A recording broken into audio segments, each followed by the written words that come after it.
Okay, so today we're back with the Nerevar, or I'm pretty sure it's the Nerevarine, but Elder Scrolls lore is a little bit, not all over the place, but complicated. But yeah, the Nerevar can't beat the Dragonborn. And obviously, before we start, I just want to say a big thank you to you guys that have been leaving support, because honestly, when I said that I was in Cancun, when I was saying that exams have got me in a chokehold, it is 3:30 in the morning right now, and I'm just trying to make sure I get you guys good quality weekly content. So for you guys obviously that understood, and for you guys that have been enjoying the videos, honestly, thank you guys so much. But we're gonna get straight into it, and yeah, just let me know what you guys think. Hey y'all, it's Webcam Parrot here, and today, in my first ever Elder Scrolls video, I want to go over what I think is probably the most controversial opinion, or just matchup in general, that I have about this verse. That being the main character from Morrowind, the Nerevarine, and why they are nowhere near as strong as the protagonist from Skyrim, the last Dragonborn. For that matter, the champion of Cyrodiil, the main character from Oblivion, can't beat the last Dragonborn either, but you'll see why that's true as well. Now Okay, before actually we even go into it, because I know Elder Scrolls a lot, I can kind of speak about it a lot more. So I would actually genuinely agree. I know obviously a little bit less about the Nerevarine, but I do know the more, they're not really, well, they are kind of gods, but I think they're ascended beings. They're not Daedra or Aedra. As far as I'm aware, I don't remember what they were called, but I don't think they were Daedra or Aedra. But the Dragonborn, he goes ahead and he fights Alduin, and he also becomes, well, it's assumed, I'm pretty sure, that he becomes Himeas Mora's champion, essentially. So the Dragonborn, he clearly seems like the strongest character out of the three, which would be the Nerevarine, the hero of Cyrodiil, and obviously himself. And the reason why is because obviously he fought Alduin, and Alduin's a character that he's the World Eater. So he basically, at the end times, Alduin eats the entire timeline, and then timeline restarts. And the Dragonborn's the person to beat him. I'm trying to say, I don't think Parthenax could have beat Alduin. I don't think any of the other dragons could ever beat Alduin. Even Alduin's father, he could not beat Alduin. So the fact that the Dragonborn was able to do that is a big, step. Is a big accomplishment. So I think with the Dragonborn being the strongest one out of all of them, and I'd say the Nerevarine being the second strongest, because I'd assume that, well, I mean, it depends. With the hero of Cyrodiil, because he becomes, or at least allegedly, but we kind of know he becomes Sheogorath. So maybe the hero of Cyrodiil is stronger than Nerevarine, but I don't know. It's a little bit shaky with that one, but the Dragonborn is definitely the strongest one. don't get it mixed up. I'm not saying that Skyrim is a better game than Morrowind, because I don't think that it is. And I think the nostalgia that surrounds how brilliant Morrowind was is one of the main reasons that people say the Nerevarine would win. I'm also not talking about the grander cosmic role of the prisoner that these two characters fill. If you include this cosmic role, which is one of the strongest things in the series, then they would both be equal. But for this video, I'm just going to look at what they're actually capable of in and of themselves. And this should go without saying, really, but I won't be including game mechanics here, like being hurt by arrows, shot by bandits, or whatever. Just lore applicable stuff that can be found within the games. Most people think of the last Dovahkiin as weak, but a lot of people fail to notice many of the incredibly impressive things he does, even without talking about Alduin. First amongst these is the Clavicus Vial quest, a Daedra's best friend, which can be started at as low a level as 10, indicating that this is intended to be a very early quest in his career.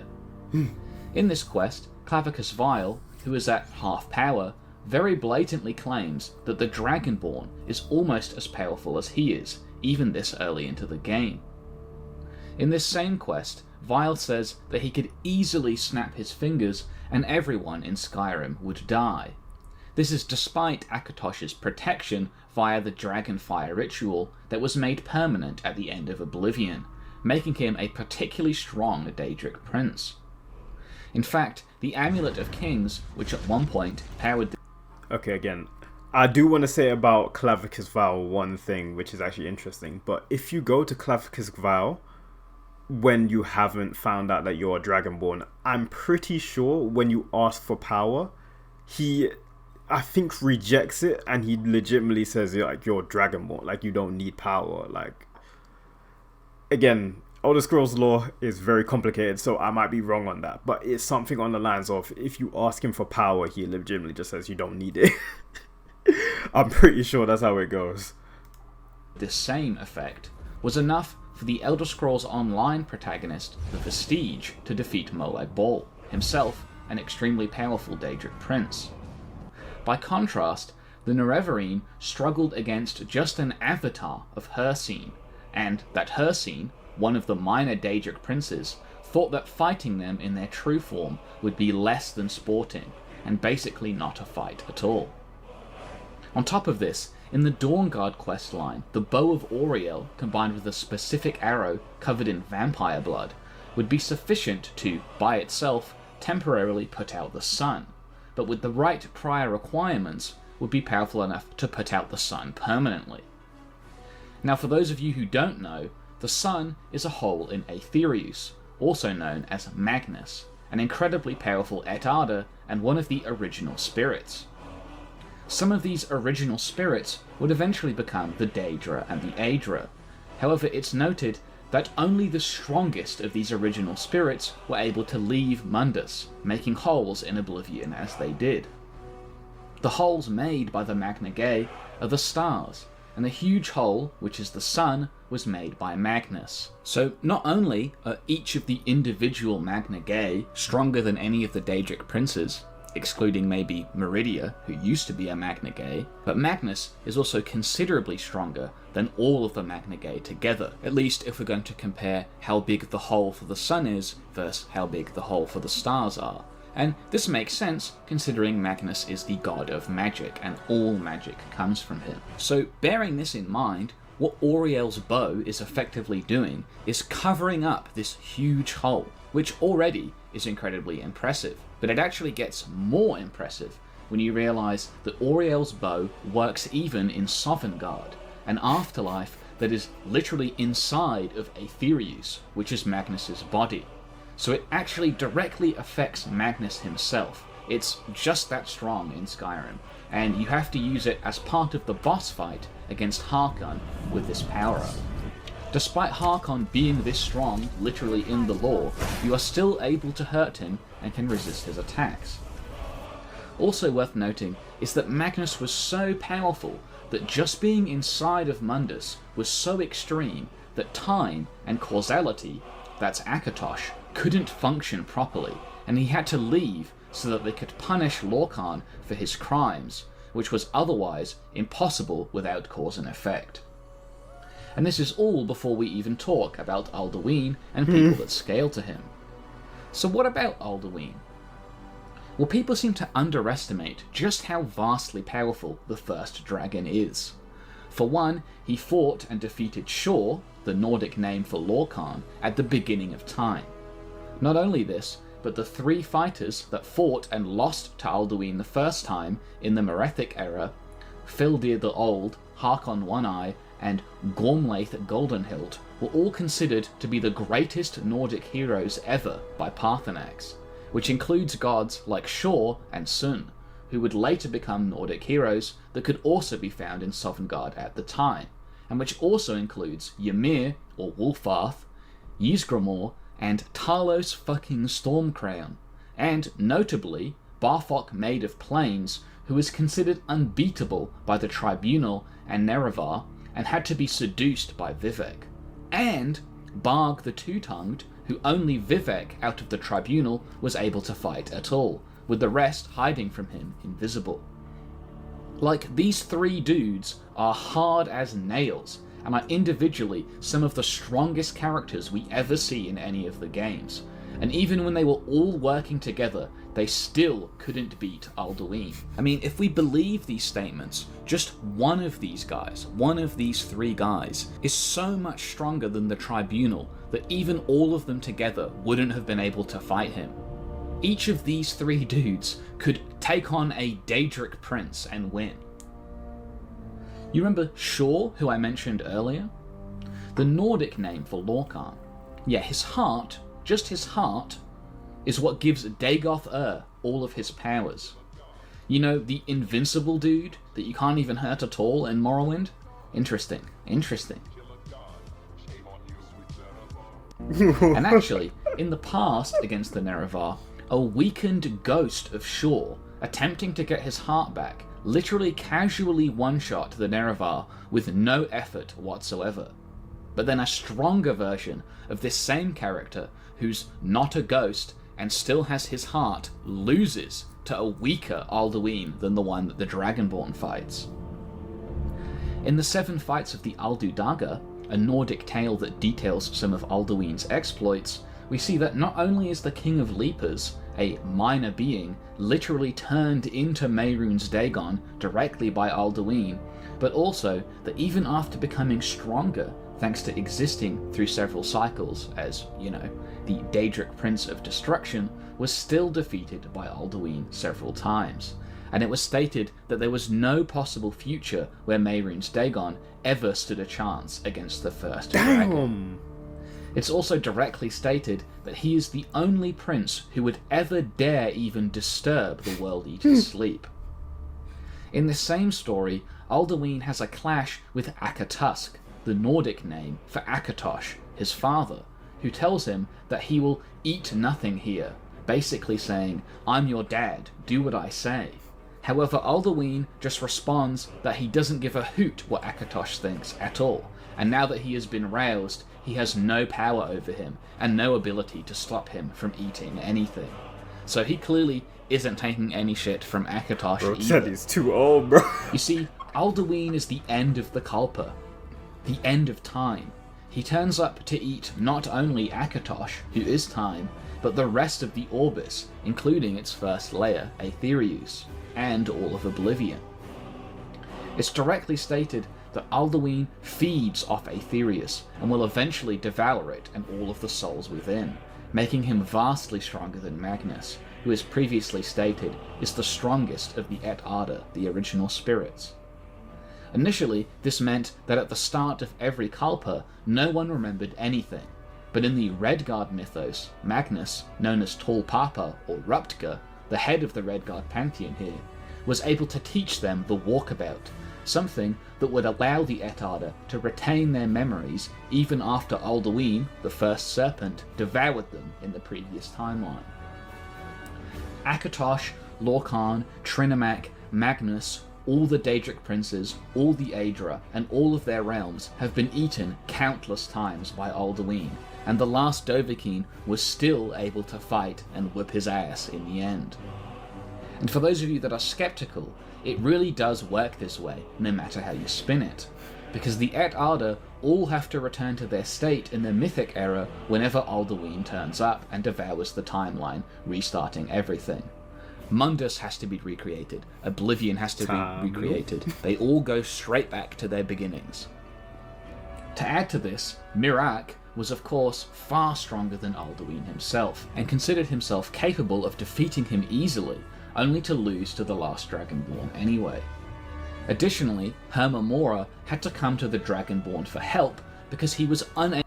Also, one thing I just wanted to say about Miraak is that with him, it's a little bit shaky because it's argued then why he would, because he essentially says that the reason why he's in Oblivion is because he's trying to hide from the dragons. But if he's strong enough to beat Alduin, why would you hide in Oblivion? That's why it's a little bit shaky with Miraak. But if you take him for what he's saying at face value, then yes, the Dragonborn beats him pretty easily. So able to deal with Miraak without it. On top of this, in this same storyline, prior to this fight with Mirak, the last Dragonborn is stated to be the second strongest Dragonborn to have ever lived after Mirak. A super blatant statement, placing him above the likes of Barfok, Maid of Plains, and Barg the Two-Tongued, who I mentioned earlier, but also Tiber Septim I and his later incarnation of Talos, who is of course far stronger than even Vivek after achieving Keem. And this makes perfect sense considering that Talos, Vivek, and the Nerevarine were all around with Keem when Alduin turned up, and they may even have been several Keem users in past timelines who could intervene, and none of them ever did. None of them ever stopped Alduin. It took the Dragonborn, the last Dragonborn, to stop Alduin. Which makes me think that they simply can't stop Alduin at all. Which doubly makes sense, because it's heavily implied that Alduin consumes the entire Orbis, considering he even devours things like Magnus and places like Sovngarde that are outside of Mundus and the Wheel. And the Orbis is like what Keem users are even manipulating when they use their powers.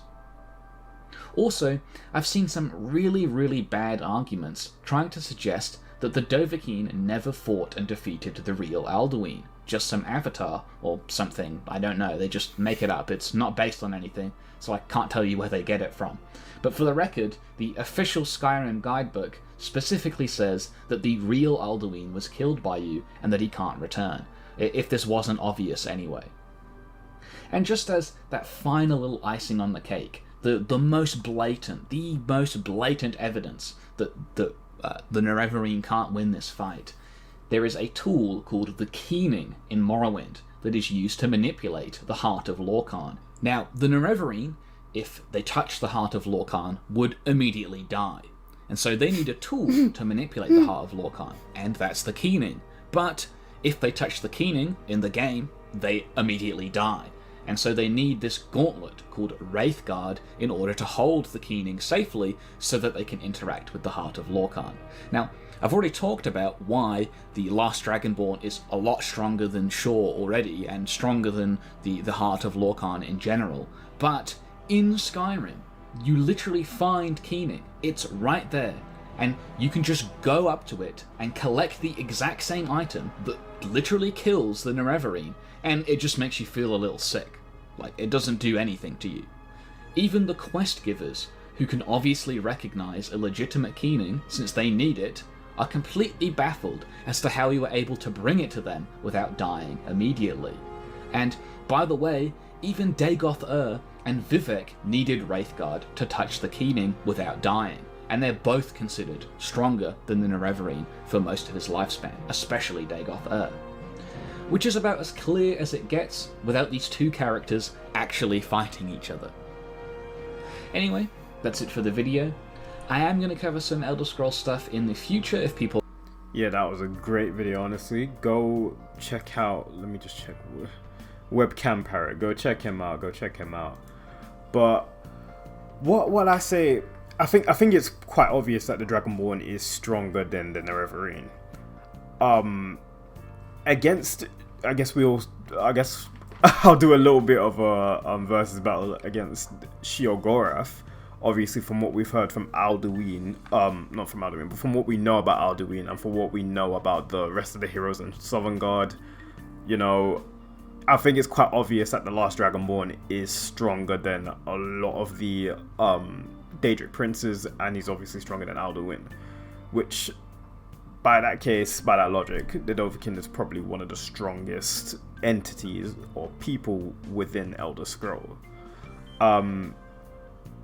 And even in saying that, that would also mean that the hero Cyrodiil or Sheogorath, or depending on obviously how you want to do it. Obviously, if we're talking about the hero Cyrodiil before he turned into Sheogorath, the Nerevarine might be stronger. Might be strong, but obviously I would need to do a little bit of more research on that. Obviously, he fights Mehrunes Dagon, or was it Molag? Well, I'm pretty sure it was Mehrunes Dagon.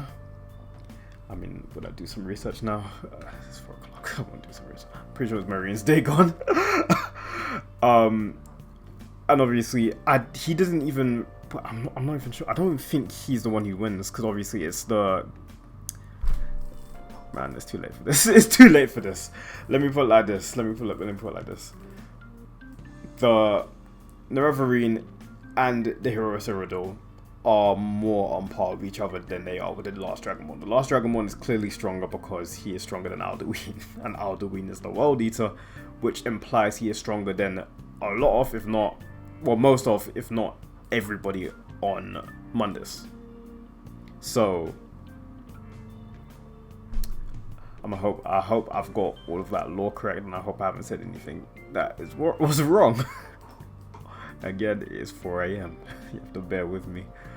But even if Sheogorath, the Sheogorath version of the Hero Cyrodiil were to fight the Dragonborn would also win. And Sheogorath version of the Hero Cyrodiil would also beat Nerevarine, because he's in an interesting place where Sheogorath is one of the strongest Daedric princes, and obviously the way he turned into Sheogorath was from, I don't know what the process is called, but it's when it's similar to what they have in DC, where it's like if people believe something enough, it becomes real and becomes powerful. So for example, a lot of the magic in the DC universe, that's how it's based off. Obviously, if a lot of people think about something and believe it, it becomes more powerful. But that's essentially what happens to the Hero Cyrodiil. I know I feel like I'm waffling, I feel like I'm going on, but this is how complex the Elder Scrolls lore gets. But that's how the Hero Cyrodiil eventually became Sheogorath, because he essentially took his mantle and gained his powers alongside with that, because he had been Sheogorath for so long. And you know, it's all very, very complicated. Obviously, if you guys ever want to see another Elder Scrolls video, I can definitely get that up for you guys. You know, I can definitely do some more research, so I can come up with stuff that is a lot more concrete and not at 4 a.m. But I'll end it off here. I don't want to be too long, but thank you guys very much for watching. I hope you guys enjoyed the video. You know, make sure to leave a like and subscribe. Obviously, by next week, I should be done with exams. You know, like as you can see here, I wasn't joking. My beard's grown out and everything, and I haven't been able to shave. It's been a long 3 weeks, but you know, I'll see you guys next time. Take care and have a blessed day.